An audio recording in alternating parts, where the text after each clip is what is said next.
Ay, umakit na sa mga pader yung uod.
Yung mga ano niya, gamit. Diyos ko. Marami po kasing uod na sa loob. Ang daming uod na doon sa higaan niya, oh. Ang sakit lang pala, because nasabi sa'yo, ay, gigilid mo na. Mga uod yan, mga puti na yan? Ay, Diyos ko. Sige, ano ka muna? Hinga, hinga, hinga. Yung tenahod. Ayun na, may hose na. At anuhan.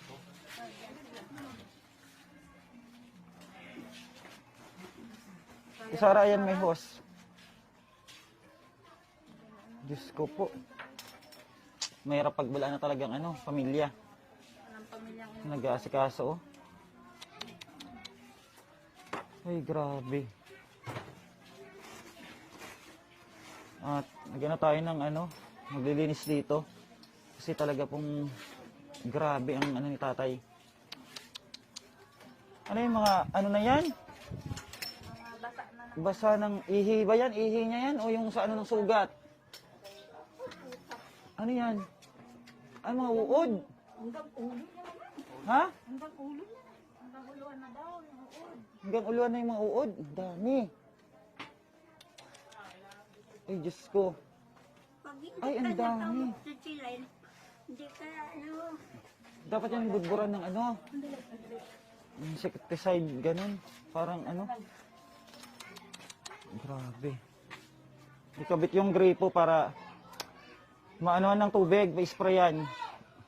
Kasi ang daming uod nasa ilalim na ng ano, nasa ilalim na ng papag.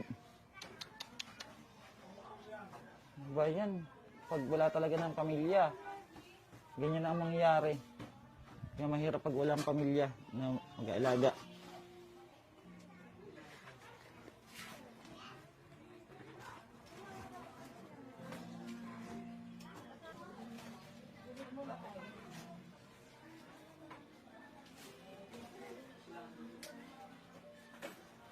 Nang gandol pala sa ano. Ha? Hanggang saan? Umaakit yung uod sa pader. Ano? Umaakit yung uod sa pader, tay. Ay, umakit na sa mga pader yung uod. Oh, angat man. Ay, ang dami na. Ay, ano, ba't ganun nakarni na yung paa niya? Grabe, malala na talaga yung ano, isang sako daw. Grabe. Malala na yung sa paa niya talaga. Ano na, naknak na. Tapos sa ano, mga tawag na yun. Naknak na yung sa may ano niya. paano, hindi niyo ako binigyan ng Christmas. Hindi daw ano? Yung hindi niyo ako pinapatayin. Doon sa iba, Lord's Night. Dapat binigyan ako ng Christmas. Grabe. Inaano, nililinisan si tatay, binibisan po, ano. Talagang napaka, ano na po ng, ano, amoy sa loob. Grabe yung kalagayan matanda. At inaano muna, hugasan si tayo, nililinisan. Update po kayo namin uli mamaya mga kababayan. Grabe, kawawa yung mga matanda na ganitong kalagayan na walang nagmamahal, nagmamalasakit na pamilya. Yan, at kami po ay nananawagan sa mga pamilya po nito ni tatay, ano. At sana po may share nitong video na to para makita ng pamilya niya yung kalagayan niya dahil nakakaawa po ng sobrang kalagayan ng matanda. Ano bang tunay na pangalan ng tatay? Gerardo Doliente. Si Tatay Gerardo Doliente. Ayan yung mga kamag-anak niya po, mga kapilido niya. Baka sakali. Taga saang lugar daw yung galing?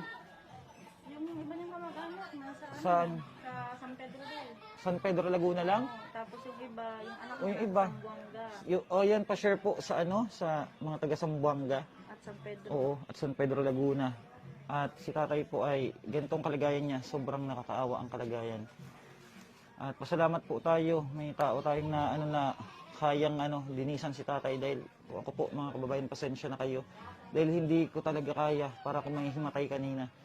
Lalo na yung amoy, grabe, at yung ano mga uod na nakita ko, hindi ko kayang makita na ganun. At pasalamat tayo dito kay Ate Sara, ano, na talagang ano may malasakit sa ano mga matanda. Ng ano alcohol te, pabusan, busan mo ng alcohol. Bago linisin yung ilalim. Para ano, hindi dapuan ng mga ano langaw. Hindi ba nabasa yung damit niya? Hindi. Hindi. Yan, daming uod eh. Ito.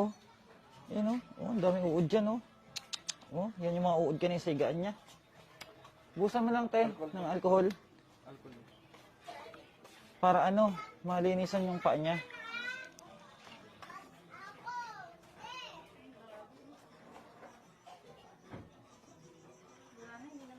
Hindi niya na nararamdaman.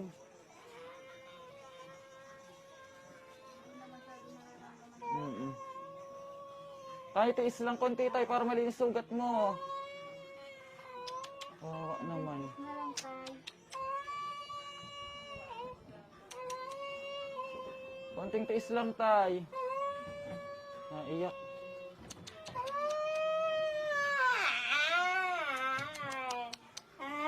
Tiis lang tay, tiis. Tiis lang, tay.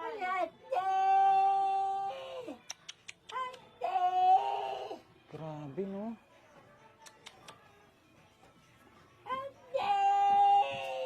Tama, wala na tayo, wala. Okay na, okay na. Okay na, okay na. Na ano na. Grabe. Tabi yan para yun. Oo, yun ang ano. Dala lang. Sige pa. Para maano, malinisan lang. At pakainin natin si tatay, pakainin. Isara na wala ba yung ano niya? Pakainin Sara? na. Natanggal yung uod sa sugat niya? Walang uod sa sugat? Wala na. Pakainin na.